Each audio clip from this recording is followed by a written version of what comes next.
مولاي صل وسلم دائما أبدا على حبيبك خير الخلق كلهم. أعوذ بالله من الشيطان الرجيم. بسم الله الرحمن الرحيم. لا حول ولا قوة إلا بالله العلي العظيم. ثم الصلاة والسلام على أشرف الأنبياء سيدنا مولانا محمد صلى الله عليه وآله وسلم وعلى آل بيته الطيبين الطاهرين وأصحابه المحتجبين. السلام عليك يا فاطمة الزهراء يا بنت رسول الله. عليك السلام ورحمة الله وبركاته. ọpẹ́ ni fún Ọlọ́run ọba àlekèọlá, ọba tó yẹ pé òun ni ó tọ́ sí mímọ́ ìjọsìn fún, tó sì fi wá ní àlàáfíà àti ẹ̀mí gùn títà bí di ọ̀sẹ̀ náà. A dúpẹ́ fún oore rẹ̀.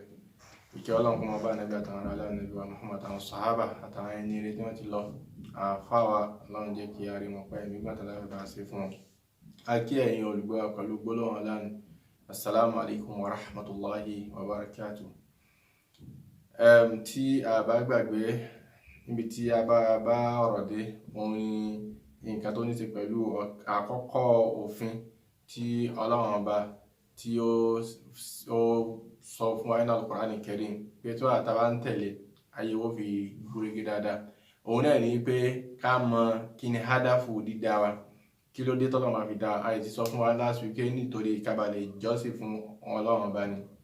Níbi àyà tá a mú wá fún wa ní Suratu Zariyat tí Ọlọ́run bá sọ pé wa ma khalaqtul jinna wal insa illa liya'budun. Ọlọ́run ọba náà dá àlùjànnà àti ìyàwó kí wọ́n máa jọ́sìn fún òun. Àwa ní pé a gbọ́dọ̀ gbọ́ kíní kẹyẹ níbẹ̀ tó tá fi mọ̀ pé ókè o hádàfù tọ́lọ́run bá fi dá ayé o tá fi lè múṣẹ́. A gbọ́dọ̀ mọ̀ kí ni wọ́n gbà lórí pẹ̀lú nǹkan tó pè ní ìbáadà. Ẹ̀rí ìbáadà kálímọ̀ tàbá wo ní èdè nígbà mi wá tẹ́ pé èdè àti lílò ń gbà mí mọ́ yàtọ̀ síra wọn. Tẹ́lẹ̀ tó bá sọ̀rọ̀ kan ìtumọ̀ mi ni ó fún wa ní ibòmí, gẹ́gẹ́ bí bá lọ́dọ̀ àwọn Yorùbá ká mẹ́sàn án bù kẹwa. Ẹ̀rí tàbá sọ pé irú nǹkan tó gbajúmọ̀ pé ká ní pé bóyá nǹkan tó jọ nǹkan náà ní irú. Àmọ́ táwọn tí bá ń dáná lọ́wọ́ táwọn pé òkè ọmọ yìí bá mú irú wá, kò irú tó wọ́n lò níbẹ̀ òun yà ní nǹkan tí wọ́n fi ń ṣe bẹ̀yìn náà ni. So ìtumọ̀ tá a lò tá a gbọ́yé nínú èdè ó yàtọ̀ sí nǹkan tí a gbọ́yé nínú lílò rẹ̀. Gẹ́gẹ́ bẹ́ẹ̀ ni ọ̀rọ̀ Lárúbáwá náà ṣe rí. Ẹ̀rí ìbádà ìtumọ̀ méjì ló ní. Ó ní ìtumọ̀ lọ́gáwí, ó sì ní ìtumọ̀ ìstìláhì. Lọ́gáwí lọ́dọ̀ àwọn onílárúbáwá nínú kọ́mùsù lọ́gà lọ́dọ̀ àwọn onílárúbáwá kí ni wọ́n pe ìbádà ní pé wọ́n ní al-ibadatu huwa at-tadallulu wal-khudu'. Yàní kí o ṣe pẹ́pẹ́ fún kí o sì tẹríba fún yẹn. Nǹkan tí wọ́n pè ní ìbádà nínú lárúbáwá nìyí. Tí eléyìí wà mọ́ túmọ̀ sí pé kullu ibadatin wa kullu tazallulin kullu tazallulin wa kullu khudu'in ibada. Ike gbogbo ìtẹríba yẹnyẹn àti gbogbo ìṣe pẹ́pẹ́ fúrú yẹnyẹn ìbádà ni. Ìyẹn tá ní ìtú lọ́gà.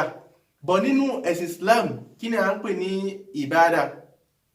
Ẹ̀rí ìtumọ̀ yìí àáfà ní ìyapa ẹnu níbẹ̀, àmọ́ ìtumọ̀ tó bá mú táàfà ó bá mú ní pé one òun ni kéèyàn ó ṣe pẹ́pẹ́ fúrú al-khudu' wa ita'ati li awamirillah, kí o tẹ̀lé àṣẹ Ọlọ́run ọba bí mọ́dá bí sharti an-niyyatu li qurbati ila Allah.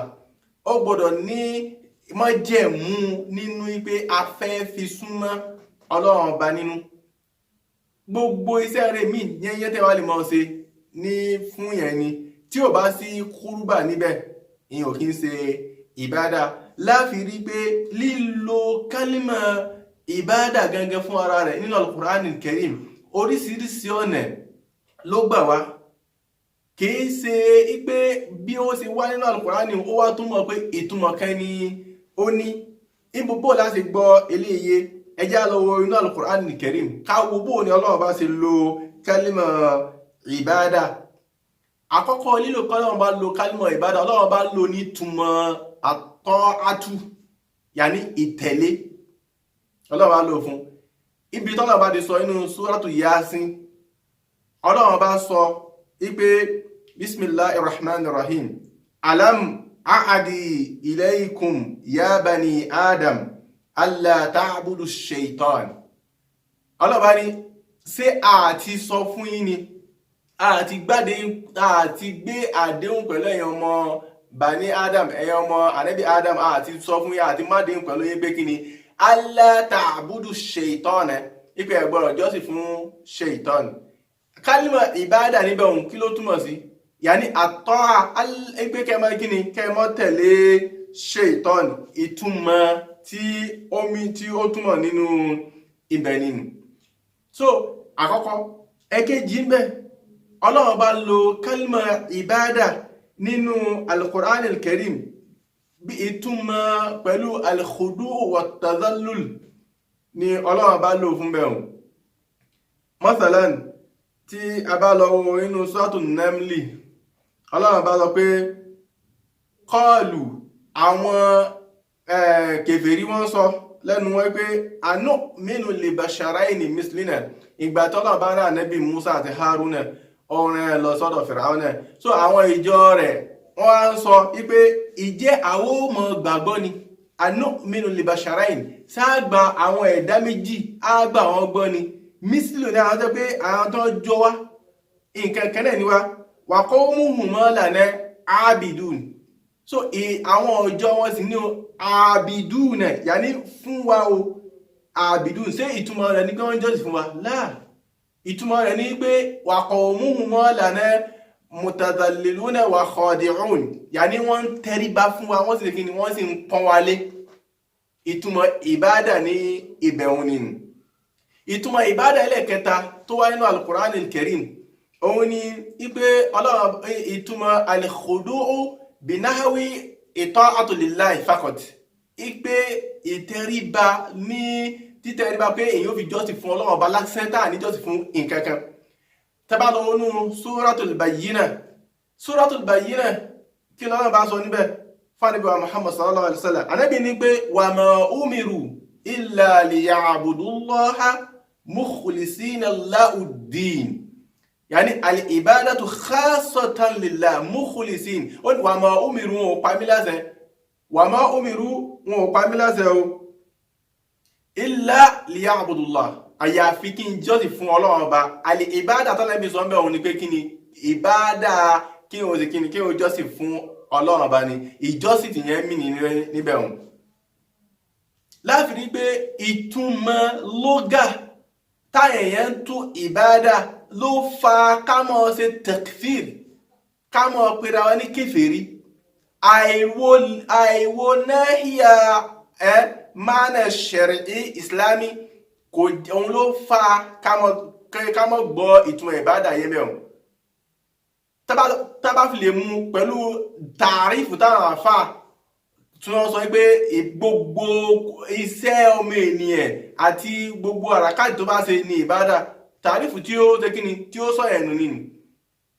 Kí ló fà tó fi rí bẹ́ẹ̀ ni pé ẹjẹ́ wà níbi Adam ká ní pé kullu tazalluli wa kullu khudu ẹ̀gbọ́n pé khudu ní ó mọ jẹ́ ìbádà ni definitely sánẹ́bí Adam ṣé àwọn màláíkà tí wọ́n jọ́sìn fánẹ́bí Adam ni nígbà tọ́nà bá sọ pé ẹ̀kún náà pé tọ́lọ̀ bá pa wọ́n láṣẹ ipé isjudu li Adam, ẹjọ́ ẹ forí balẹ̀ fún Adam.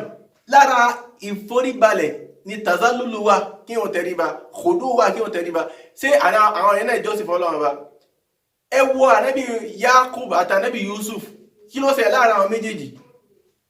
Ànábì Yakub nígbà tó wọ Misra tí ànábì Yusuf gbà àwọn wọlé tán, tànábì Yusuf jókòó, àwọn ànábì Yakub àtàwọn fámílì rẹ̀ kí wọ́n ṣe wa kharru lahu sajidun, wọ́n ṣe kí wọ́n sajidin, wọ́n forí balẹ̀ fún ànábì Yusuf.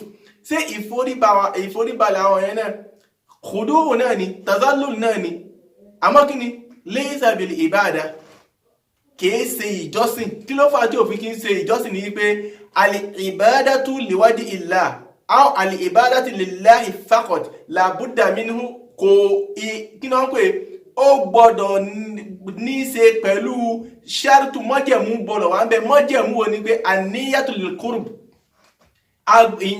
àníyàn pé mo fẹ́ fi súnmọ́ Ọlọ́run ó gbọ́dọ̀ wà ní ibẹ̀. So ìbádà ìta pè ní ìbádà ni kíyàn ó jọ́sìn, kíyàn ó ní àníyàn pé mo fẹ́ nǹkan tó fẹ́ ṣe yóò mo fẹ́ fi súnmọ́ Ọlọ́run ọba. So ìbádà ni gbogbo tadallul wal khudu tí ẹ bá ṣe, ìyẹn kẹ́ tó jù yẹn lọ ni, ìyẹn kí àgbàlagbà ni, ìyẹn kí mọ̀mọ́ ìyá ìyẹn ni, tí ẹ wá tẹríba fún wọn, ìyẹn ò kí ń ṣe ìbádà lọ́dọ̀ àwọn oníṣẹ̀ríà. Nítorí pé kí ni kò